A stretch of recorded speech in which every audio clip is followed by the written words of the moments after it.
That took a while. So we're back with, I don't even remember what part this is, but I'm pretty sure I'll remember when I post this video. But yeah, this is another part in the series. I'm going to be covering UV unwrapping and some, I guess, multi-resolution sculpting in this part. So as you'll see, we're going to start off with the UV unwrapping and the UV mapping and everything. So what I like to do, especially for characters like this, is that I will group certain objects by material, maybe like type of material. Like say for example, for materials that are similar like cloth and whatever, I will create one material and apply that one material to those multiple objects. Like in this case it will be I don't know what you call these, tights or leggings or whatever they are, and there will also be the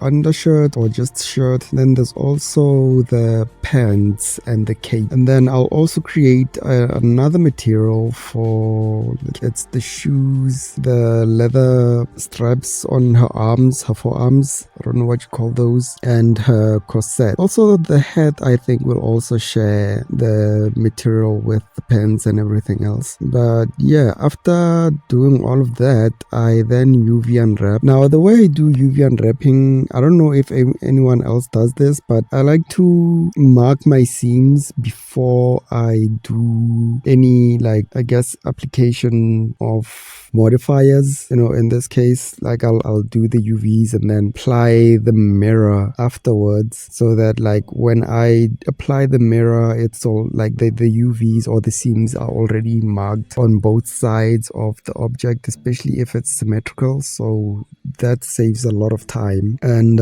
yeah, that's pretty much it, I guess, for UV unwrapping. The hair and the face or the head and the hands will have different materials and UV maps on their own, especially the hair, and especially the hair will have its own UV map and material because of the way it will be shaded. And yeah, I think that's about it for the UV unwrapping part. But after this, I think you'll see me go into multi-resolution sculpting. With this part, I think certain mistakes were made. Now you'll see I'll sculpt in the details, and then I'll do some, I guess you can call it like edge wear or wear and tear for the leather parts, like, you know, the corset and the shoes and the things that are on her forearms. Still don't know what to call them. But after I'm done with those, I attempted to do this thing on the corset where I sculpted, I don't know what you call these things that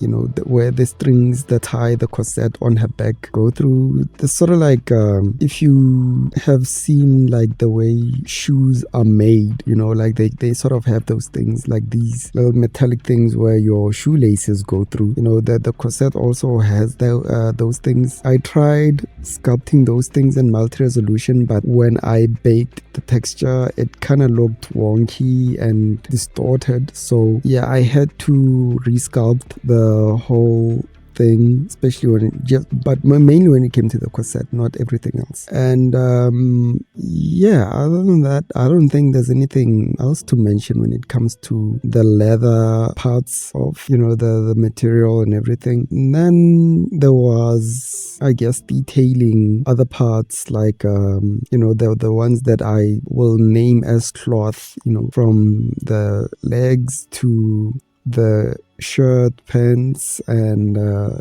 corset and everything. I mean, the cape, the corset. That was, I mean, I guess fairly straightforward. I did have to like resculpt certain things, but you know, it's all just trial and error at this point, just to get things to look right. But yeah, in this video, I guess I won't be doing like the multi-res sculpting for the face and the hair. That will have to be, I think, another video on its own, or maybe I'll just do it off camera, since like I think this gives you a basic idea of my workflow in this situation. But yeah, I mean, another thing you'll see me do, especially since these things will use one UV map, is that like you'll see the way I bake them individually, and then I'll use Krita, the painting software, for joining the UV maps together. I'm not sure if this part will be time-lapsed.